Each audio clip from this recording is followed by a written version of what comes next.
نحمده ونصلي على رسوله الكريم السلام علیکم ورحمۃ اللہ وبرکاتہ۔ اگر کسی وقت آپ کے دانت میں درد ہو جائے، نہ حکیم ہو، نہ طبیب ہو، نہ ڈاکٹر ہو، تو بتائیے آپ کیا کریں گے؟ اور آپ کو یہ معلوم ہے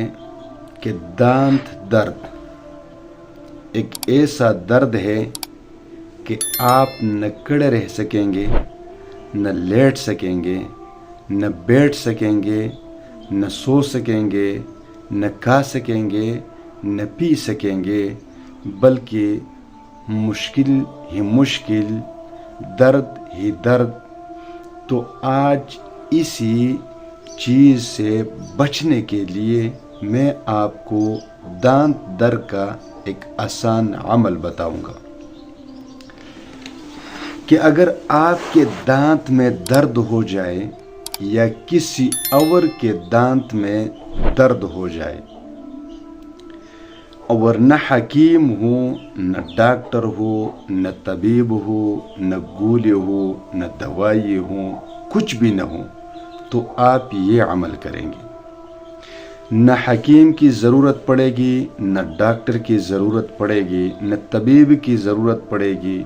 نہ گولی، نہ انجیکشن، کسی بھی چیز کی ضرورت نہیں پڑے گی۔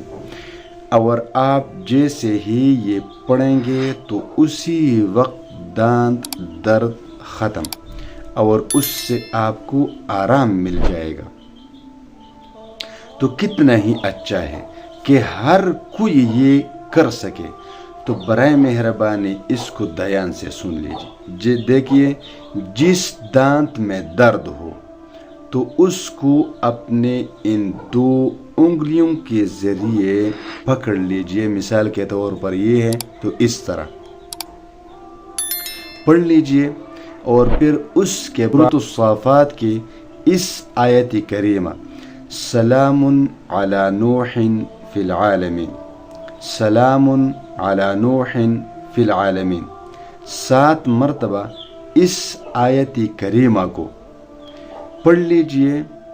اور 7 مرتبہ یا حی یا قیوم، یا حی یا قیوم، یا حی یا قیوم، 7 مرتبہ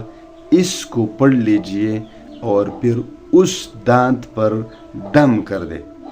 اور مریض یعنی متاثرہ شخص وہ تھوکے، انشاءاللہ تعالی اسی وقت درد بھاگ جائے گا۔ اور ایک عمل یہ ہے کہ آپ سرسوں کا تیل لیجئے، اور سرسوں کے تیل میں تھوڑا سا پسا ہوا ہلدی شامل کریں، اور تھوڑا سا اس میں نمک شامل کریں، اور اس کو یہاں جہاں پر درد ہے جس دانت میں، تو اس کے اوپر رکھ لیجئے اور منہ بند کر دیجئے، اور ایک لمبا سجدہ لگائے، لمبا سجدہ، تو